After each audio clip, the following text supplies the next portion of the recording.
For over a year, I've been using the Asus ZenScreen Go MB16AP as my go-to portable monitor.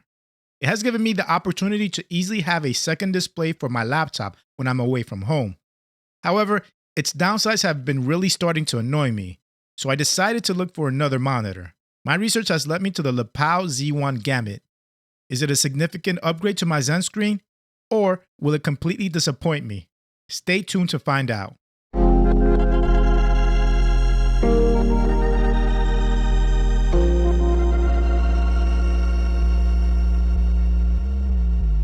The LePow Z1-Gamut is LePow's latest portable monitor. It costs $199 and it offers better colors over its previous siblings. It's a 15.6-inch IPS display with a 60Hz 1080p resolution and a maximum rated brightness of 320 nits. It accepts video inputs over a USB-C port and a mini HDMI port. There are also built-in speakers so the device you plug into it can route audio directly to the monitor. To the left side of the monitor, you have the USB-C input, mini HDMI input, a 3.5mm audio output in case you want to plug in external speakers or headphones, and one of the speaker grills. To the right side of the monitor, you have another USB-C port to provide external power to the monitor, a joystick to navigate the monitor's menus and settings, a power button, and the other speaker grill. Included in the box, you get the monitor, a protective case, a USB-C to USB-C cable, an HDMI to mini HDMI cable, and a power supply with a USB-C to USB-A cable.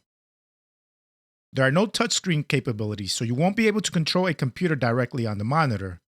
There is also no built-in battery, so you will either need to draw power from the device the monitor is connected to via the left USB-C port, or you will need to plug it in using the included power supply. The size of the screen makes it very comfortable to view while working on a computer from a close distance. The monitor is also thin and light enough to easily fit in a backpack. There are different ways of setting up the monitor.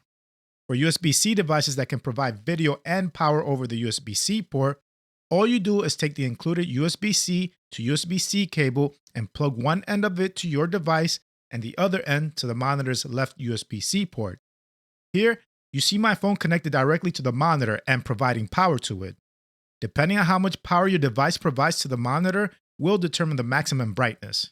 On my phone, if I try to set the brightness above 97%, the monitor will reset itself and then come back on with a lower brightness. But using the monitor's external power supply will let me reach a 100% brightness with my phone.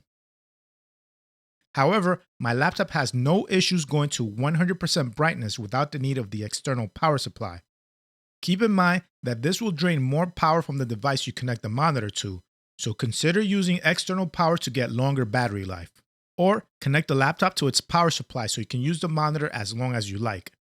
Some devices, like the Nintendo Switch, cannot provide power over its USB-C port.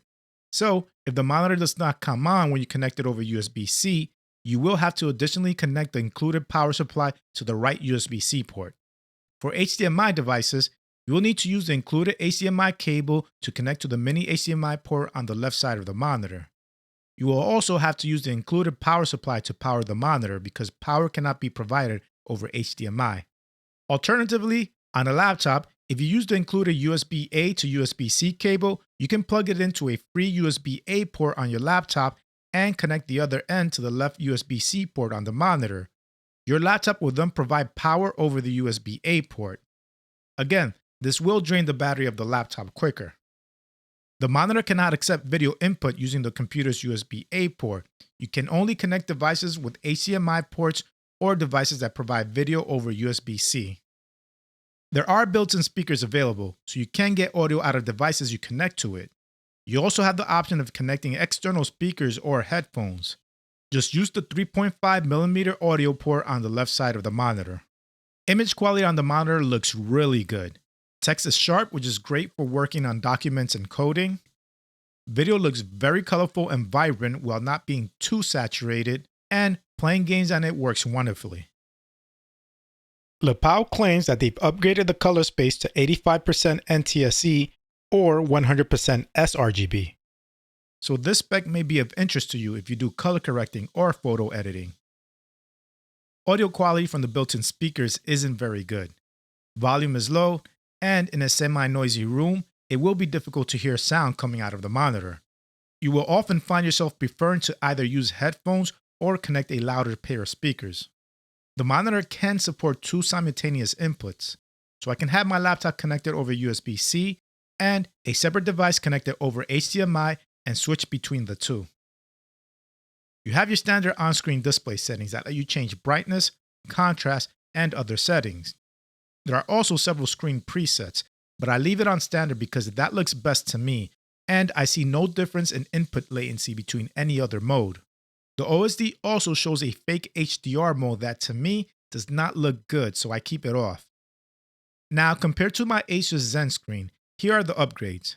It's hard to tell from this video, but the LePow monitor is definitely brighter, and I do like the colors on the LePow better. The two monitors use 2 different types of screen glass. The Asus monitor glass is a lot more reflective. You can see my light source clearly visible on the Asus, where it's barely noticeable on the LePow. Bright light sources do seem to wash out the colors of the LePow, but it's not really noticeable if you are viewing the monitor close up. My laptop and phone can also power the LePow monitor without worrying that the monitor will run out of battery. The Asus ZenScreen only runs on battery power and cannot be powered directly from its USB-C port like the LePow can.